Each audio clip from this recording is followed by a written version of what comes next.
Hello friends, स्वागत है आप सभी का अपने चैनल फ्यूचर बोर्ड में। तो दोस्तों, आज की इस वीडियो में मैं बताने वाला हूँ क्लास 12 ज्योग्राफी का काफ़ी इंपॉर्टेंट क्वेश्चन जो हर साल बोर्ड एग्जाम में पूछे जाते हैं।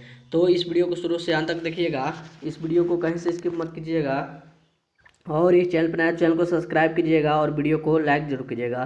तो चलिए स्टार्ट करते हैं आज का वीडियो। तो दोस्तों, यहाँ पे आपका पहला नंबर प्रश्न है, निम्नलिखित में कौन सा क्षेत्र धान का कटोरा कहलाता है। आपके क्वेश्चन है, निम्नलिखित में कौन सा देश धान का कटोरा कहलाता है। तो याद रखिएगा, कौन सा देश है धान का कटोरा कहलाता है, तो कृष्णा गोदावरी डेल्टा क्षेत्र कहलाता है। कौन सा क्षेत्र कहलाता है, तो कृष्णा गोदावरी डेल्टा क्षेत्र धान का कटोरा कहलाता है। यहाँ पे आपका ए ऑप्शन राइट आंसर होगा। कौन सा ऑप्शन सही होगा, तो ए ऑप्शन राइट आंसर होगा। चलिए अगले नंबर प्रश्न की ओर चलते हैं। तो दोस्तों, यहाँ पे आपका अगला नंबर प्रश्न है, निम्नलिखित में कौन सा मूंगफली का सबसे बड़ा उत्पादक राज्य है। बताइए कमेंट करके। आपका क्वेश्चन है, निम्नलिखित में कौन सा मूंगफली का सबसे बड़ा उत्पादक राज्य है। कौन सा है राज्य मूंगफली का सबसे बड़ा उत्पादक, तो याद रखिएगा गुजरात है। कौन सा है, तो गुजरात। यहाँ पे आपका बी ऑप्शन राइट आंसर होगा।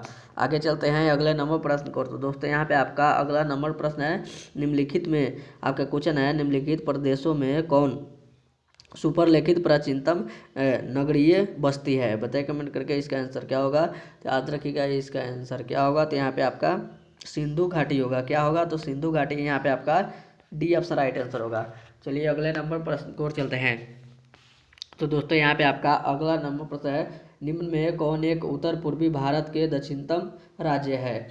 आपका क्वेश्चन है, निम्न में कौन एक उत्तर पूर्वी भारत के दक्षिणतम भाग है राज्य है। तो याद रखिएगा कौन है, तो याद रखिएगा यहाँ पे आपका त्रिपुरा। यहाँ पे आपका बी ऑप्शन राइट आंसर होगा। कौन सा ऑप्शन सही होगा, तो त्रिपुरा। यहाँ पे आपका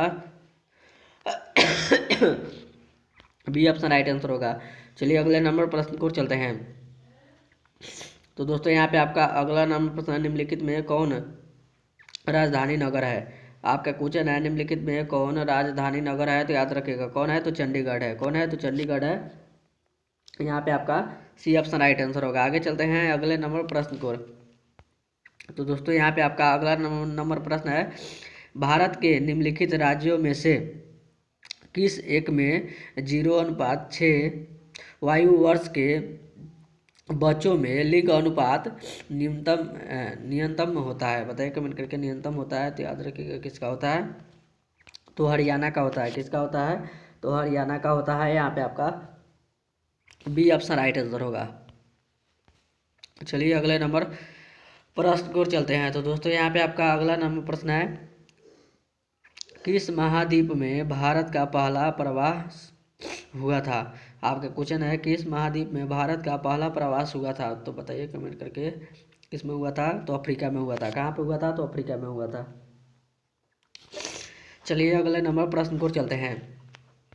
तो दोस्तों, यहाँ पे आपका अगला नंबर प्रश्न है, 2011 की जनगणना के अनुसार भारत के किस राज्य में नगरीय जनसंख्या सर्वाधिक था। बताइए कमेंट करके किस राज्य में सर्वाधिक था। तो याद रखिएगा किस राज्य में सर्वाधिक था, तो यहाँ पे आपका गोवा राज्य में सर्वाधिक था जनगणना के अनुसार, 2011 के जनगणना के अनुसार।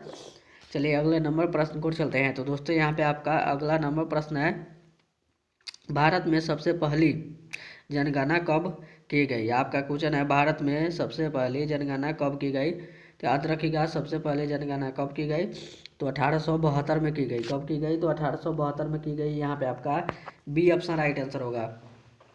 चलिए अगले नंबर प्रश्न की ओर चलते हैं।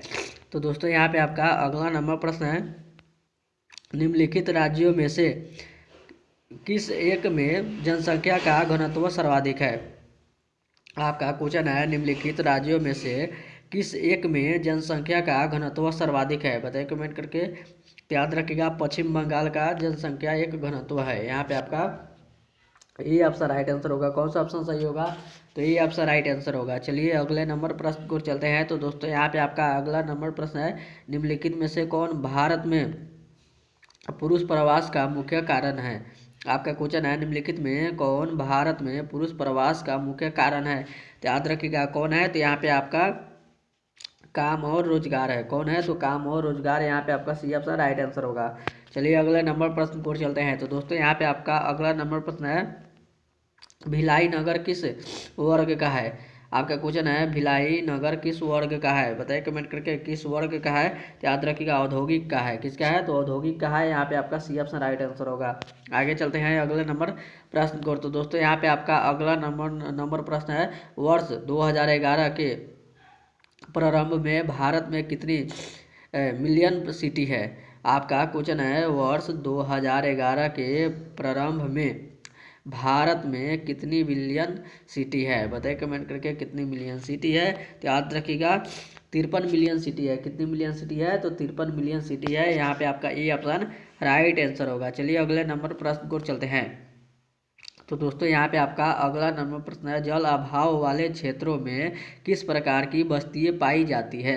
आपका क्वेश्चन है जल अभाव वाले क्षेत्रों में किस प्रकार की बस्तियाँ पाई जाती है। तो याद रखिएगा यहाँ पे आपका प्रकीर्ण प्रकार की बस्तियाँ पाई जाती है। कौन सा प्रकार की बस्तियाँ पाई जाती है तो प्रकीर्ण प्रकार की बस्तियाँ पाई जाती है। यहाँ पे आपका बी ऑप्शन राइट आंसर होगा। चलिए अगले नंबर प्रश्न को चलते हैं। तो दोस्तों यहाँ पे आपका अगला नंबर प्रश्न है भारत किस व्यापारिक समूह का सह सदस्य है। आपका क्वेश्चन है भारत किस व्यापारिक समूह का सह सदस्य है, बताइए कमेंट करके किसका है। तो याद रखिएगा सार्क का है। किसका है तो सार्क का है। यहाँ पे आपका सी ऑप्शन राइट आंसर होगा। चलिए अगले नंबर प्रश्न को चलते हैं।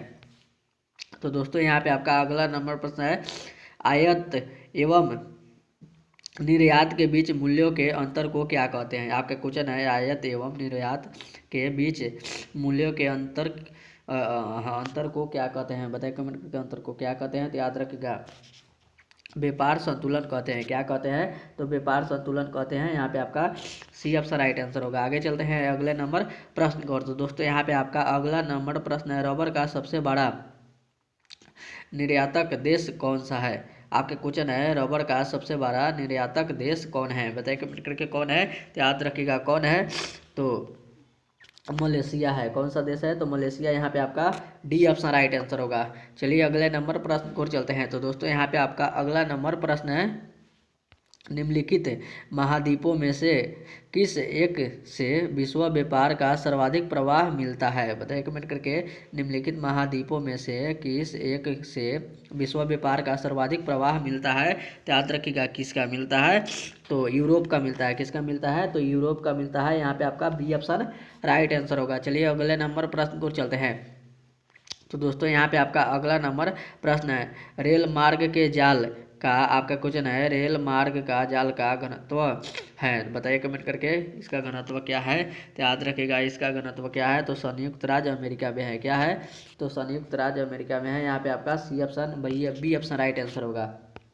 चलिए अगले नंबर प्रश्न को चलते हैं। तो दोस्तों यहाँ पे आपका अगला नंबर प्रश्न है निम्नलिखित में कौन आंतरिक समृद्ध पतन नहीं है। आपका क्वेश्चन है निम्नलिखित में कौन आंतरिक सामुद्रिक पतन नहीं है, बताइए कमेंट करके सामुद्रिक पतन नहीं है तो कौन सा नहीं है सामुद्रिक पतन।